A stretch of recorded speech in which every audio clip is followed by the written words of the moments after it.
ಸಾಮಾನ್ಯವಾಗಿ ಎಲ್ಲರೂ ಎಲ್ಲ ಕಡೆಯೂ ಒಂದು ದೇವಸ್ಥಾನಕ್ಕೆ ಅದರದ್ದೇ ಆದ ಒಂದು ಗರ್ಭಗುಡಿ, ವಿಧಿ ವಿಧಾನಗಳ ಪ್ರಕಾರ ದಿಕ್ಕು ಬಾಗಿಲು ಇತ್ಯಾದಿ ಅಂತ ನೋಡಿರ್ತೀವಿ.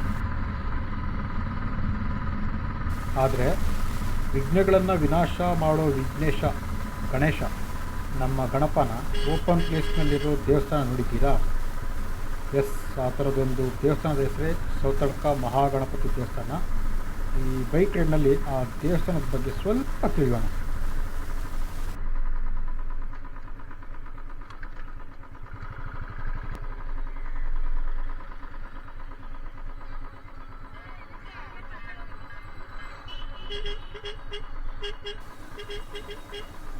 ಶ್ರೀ ಸೌತಡ್ಕ ಮಹಾಗಣಪತಿ ಕ್ಷೇತ್ರಕ್ಕೆ ಸ್ವಾಗತ.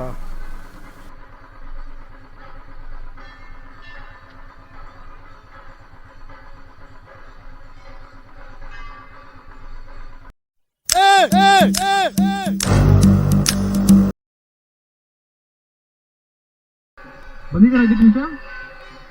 ಇದೆಷ್ಟು ಬಂದಿದೆ ಮೊದಲು ಎಲ್ಲಾದರೂ ಕೇಳಿದೆ? ಸೌತಡ್ಕ ಮಹಾಗಣಪತಿ ದೇವಸ್ಥಾನ ಶ್ರೀ ಕ್ಷೇತ್ರ ಧರ್ಮಸ್ಥಳದಿಂದ 16 ಕಿಲೋಮೀಟ್ರು, ಮತ್ತು ಇದು ಕುಕ್ಕೆ ಸುಬ್ರಹ್ಮಣ್ಯ ದೇವಸ್ಥಾನಕ್ಕೆ ಹೋಗೋ ದಾರಿಯಲ್ಲೇ ಕೊಕ್ಕಾಡ ಅನ್ನೋ ಗ್ರಾಮದಲ್ಲಿದೆ. ಈ ಕ್ಷೇತ್ರ 24 ಗಂಟೆ ತೆರೆದೇ ಇರುತ್ತೆ. ಇದಕ್ಕೆ ಬಾಗಿಲುಗಳಾಗಲಿ ಗರ್ಭಗುಡಿ ಆಗಲಿ ಯಾವುದೂ ಇಲ್ಲ.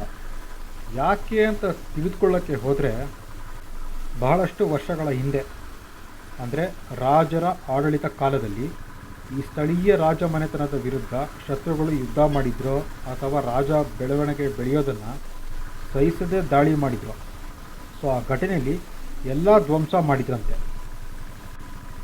ಆ ರೀತಿ ಧ್ವಂಸ ಅಥವಾ ನಾಶ ಮಾಡಿ ಬಿಟ್ಟು ಹೋದ ಮೂರ್ತಿಯೇ ಈ ಗಣಪ. ಈ ಗಣಪ ಮೂರ್ತಿ ಇಲ್ಲಿ ಹೇಗೆ ಬಂತು ಅಂದರೆ, ಆಗ ಈ ಸ್ಥಳದಲ್ಲೆಲ್ಲ ಹಸು ಸಾಕಾಣಿಕೆ ಮಾಡಿದ್ರು ಸಾಕಷ್ಟಿದ್ರಂತೆ. ಹಾಗೇ ಒಂದಿನ ಈ ಕಾಡಿನ ಬಯಲಲ್ಲಿ ಆಗಿನ ಇಲ್ಲಿರೋ ಜನ ಬರ್ತಿರ್ಬೇಕಂದಾಗ ಒಂದು ಅಗೋಚರ ಶಬ್ದ ಕೇಳಿಸ್ತಂತೆ. ಸೊ ಆ ಶಬ್ದ ಕೇಳೋ ಕಡೆನೇ ಬಂದು ನೋಡಿದ್ರೆ ಎಲೆಗಳೆಲ್ಲ ಮೇಲೆ ಬಿದ್ದಿರೋದನ್ನು, ಅಂದರೆ ಮೂರ್ತಿ ಏನಿತ್ತು ಅದರ ಮೇಲೆ ಕವರ್ ಆಗಿರುತ್ತೆ. ಆ ಕವರ್ ಆಗಿರೋದನ್ನ ಅಗದ್ಬಿಟ್ಟು ಎತ್ತಿ ಮೇಲಕ್ಕೆ ಎತ್ತಿ ಮಣ್ಣೆಲ್ಲ ಇದು ಮಾಡಿ ಮೇಲಕ್ಕೆ ಎತ್ತಾದ್ಮೇಲೆ ಇಲ್ಲಿಗೆ ತಂದು ಇಟ್ಟು ಪೂಜೆ ಮಾಡೋಕ್ಕೆ ಶುರು ಮಾಡಿದಂತೆ. ಆಗೆಲ್ಲ ಈ ಜಾಗದಲ್ಲಿ ಸೌತೆಕಾಯಿ ಜಾಸ್ತಿ ಬೆಳೀತಿರೋದ್ರಿಂದ ಅದನ್ನೇ ದೇವರಿಗೂ ನೈವೇದ್ಯವಾಗಿ ಇಟ್ಟು ಆಚರಣೆ ಮಾಡ್ತಿದಂತೆ. ಸೊ ಸೌತೆ ಮತ್ತು ತುಳು ಭಾಷೆಯಲ್ಲಿ ಅಡಕ್ಕ ಅಂದರೆ ಬಯಲು ಪ್ರವೇಶ ಅಂತ ಅರ್ಥ. ಹಾಗಾಗಿ ಸೌತಡ್ಕ ಮಹಾಗಣಪತಿ ಕ್ಷೇತ್ರ ಅನ್ನೋ ಹೆಸರು ಚಾಲ್ತಿಗೆ ಬಂತದ್ದು.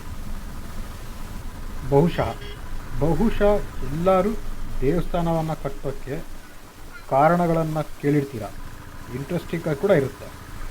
ಆದರೆ ಈ ಕ್ಷೇತ್ರಕ್ಕೆ ಗುಡಿ ಗೋಪುರ ಯಾಕೆ ಕಟ್ಟಿಲ್ಲ ಅಂತ ಕೇಳಿದರೆ ನಿಜಕ್ಕೂ ಒಂದು ಆಶ್ಚರ್ಯ ಮತ್ತು ಮಾದರಿ ಅಂತ ನನ್ನ ಪರ್ಸ್ನಲ್ ಒಪಿನಿಯನ್ ಅನಿಸುತ್ತೆ. ಆ ಸಿಕ್ಕಿರೋ ಗಣಪ ವಿಗ್ರಹನ ತಂದು ನೈವೇದ್ಯ ಆಚರಣೆ ಎಲ್ಲ ಪಾಲಿಸ್ಕೊಂಡು ಬರ್ತಿರುವಾಗ ಆಗ ಅಲ್ಲಿನ ಶ್ರೀಮಂತ ಬ್ರಾಹ್ಮಣರದ್ದು ಗಣಪಗೆ ದೇವಸ್ಥಾನ ಕಟ್ಟೋಕ್ಕೆ ಮುಂದಾಗ್ತಾರಂತೆ. ಆದರೆ ಒಂದು ದಿನ ಆ ಶ್ರೀಮಂತ ಬ್ರಾಹ್ಮಣರ ಕನಸಲ್ಲಿ ಗಣಪ ಬಂದು, ನನಗೆ ದೇವಸ್ಥಾನ ಗುಡಿ ಗೋಪುರ ಕಟ್ಟಿಸೋದೇ ಆದರೆ ನನ್ನ ಸ್ಥಳದ ಗೋಪುರದ ಎತ್ತರ ಎಷ್ಟಿರಬೇಕೆಂದರೆ ನನ್ನ ತಂದೆ ಕಾಶಿಯಲ್ಲಿರೋ ವಿಶ್ವನಾಥನ ದರ್ಶನ ಇಲ್ಲಿಂದ ಕಾಣುವಷ್ಟು ಎತ್ತರವಿರಬೇಕು. ಅದಲ್ಲದೆ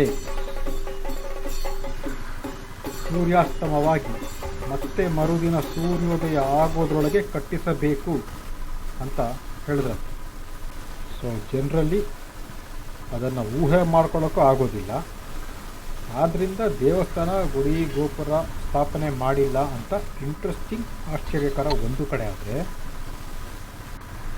ಮತ್ತೊಂದು ಕಡೆ ರಾಜನ ಐಷಾರಾಮಿ ಅರಮನೆಯೊಳಗೆ ಗುಡಿ ಗೋಪುರದಲ್ಲಿದ್ದ ಗಣಪನ ಪ್ರತಿಷ್ಠೆಯ ನೀಚ ಮಾನವ ನಾಶ ಮಾಡಿದೆ. ಅದೇ ಸಾಮಾನ್ಯ ಬಡಮಾನವ ಗಣಪನ ತಂದು ಪೂಜೆ ಆಚರಣೆ ಮಾಡಿ ಸಂಭ್ರಮಿಸುವ ಮಧ್ಯೆ ಬಿಸಿಲು ಮಳೆ ಗಾಳಿ ಎಲ್ಲವೂ ಸರ್ವೇ ಸಾಧಾರಣವಾಗಿ ಸ್ವೀಕರಿಸಿ ಪ್ರಕೃತಿಯ ಜೊತೆಯಲ್ಲೇ ಜೀವಿಸಬೇಕು ಎಂಬ ಉದಾಹರಣೆ ಅಂತ ಒಂದು ಸಣ್ಣ ಮಾದರಿ ನನಗನಿಸಿಕೆ. ಸೊ ಹೀಗಾಗಿ ಈ ದೇವಸ್ಥಾನ ಓಪನ್ ಪ್ಲೇಸ್ನಲ್ಲಿಯೇ ಕಾಣಸಿಗುತ್ತೆ.